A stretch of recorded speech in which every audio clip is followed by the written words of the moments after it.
చాలాసార్లు మనం గమనించవచ్చు వాస్తు దోషాలు ఎన్నో ఉన్నప్పటికీను చాలామంది గెట్ ఆన్ అయిపోతూ ఉంటారు. వాస్తు చాలా బాగున్న వాళ్ళు సైతం కష్టాలు పడుతూనే ఉంటారు. జాతకంలో కూడా పెద్దగా దోషాలు ఏమీ ఉండవు, అయినప్పటికీను కష్టాలు పాలవుతుంటారు.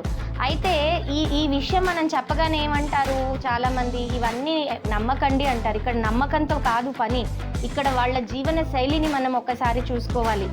జీవన శైలిలో కనుక, అంటే లైఫ్ స్టైల్లో కనుక ఏవైనా మార్పులు ఉంటే అవి తెలుసో తెలియకో మన జీవితం మీద, మన వాస్తు మీద చాలా చాలా ప్రభావం చూపిస్తుంది. ఉదాహరణకి మన వాస్తు ఇంటిది చాలా బాగున్నప్పటికీను మన ఉత్తరం బాగుంది, ఉత్తరం నుంచి డబ్బులు వస్తాయి అని అంటూ ఉంటారు. కానీ ఆ ఉత్తరంలో తీసుకెళ్ళి చెత్త చెదారం పెట్టడము, లేదంటే చెత్త బుట్టలు లాంటివి పెట్టడము, ఇవన్నీ చేసినప్పుడు అక్కడ ఒక నెగిటివిటీ అనేటువంటిది అనుకుంటుంది. కాబట్టి ఎప్పుడు మన జీవన శైలి చాలా బాగుండాలి.